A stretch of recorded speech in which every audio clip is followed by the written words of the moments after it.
जो हमला किया गया, इस हमले को नाकाम कर दिया है। कुवैत सेना की तरफ से ये बयान एयर डिफेंस सिस्टम से जो मिसाइल से, और देखिए ये कोई ड्रोन के जरिए नहीं बल्कि हमला क्यों बड़ा था, क्योंकि मिसाइल का इस्तेमाल किया गया। और अगर आप समझिए, अगर ये टारगेट को भेद देती मिसाइल तो इस पर बहुत बड़ा नुकसान हो सकता था। और ये भी आप मानिए कि ये जिसे मिनी वॉर जरूर कहा जा रहा है, वो कभी भी एक बार फिर से फुल स्केल वॉर में भी तब्दील हो सकता है। तो आप देखिए, और वीके दत्ता सर, क्या अब आपको इन चांसेस लग रहे? बात वही है, कुवैत सेना ने जरूर बोला कि हमले को नाकाम किया गया, लेकिन मिसाइल से एक बहुत बड़े हमले को अंजाम दिया गया, यानी कि सिंबॉलिक नहीं था। क्या आपको लगता है ये हालात कभी भी फुल स्केल वॉर में तब्दील हो सकते हैं? बिल्कुल, देखिए ऐसा है कि अमेरिका तो लगातार ये बोलता चला रहा है कि हमने ईरान को चारों तरफ से घेर रखा है, हमारी फोर्सेस नेक्स्ट राउंड के लिए बिल्कुल तैयार है।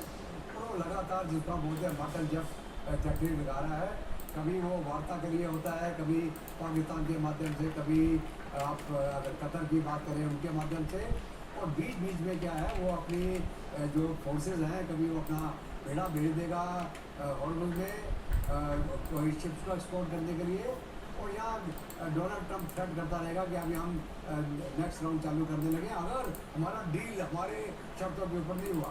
तो इनकी शर्तें क्या हैं? शर्तें ईरान मानने को तैयार नहीं है।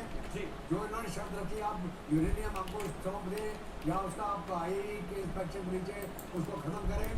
दूसरा क्या है कि जो ईरान का है कि हम यूरेनियम नहीं देंगे, आप हमको जंग का मुआवजा दीजिए, हमारे फ्रोजन रिसर्च को आप रिलीज करिए। सही बात है सर, वो समझौते में चुंगी लेंगे, वसूल करेंगे। बिल्कुल बिल्कुल, और लगातार तमाम तरह की बातें समझौते को लेकर डील कर सामने आ रही हैं। ये हुआ, ये नहीं हुआ, कभी डोनाल्ड ट्रंप कहते हैं कि ये हो गया, ईरान उससे खारिज कर देता है, ये तो चल ही रहा है।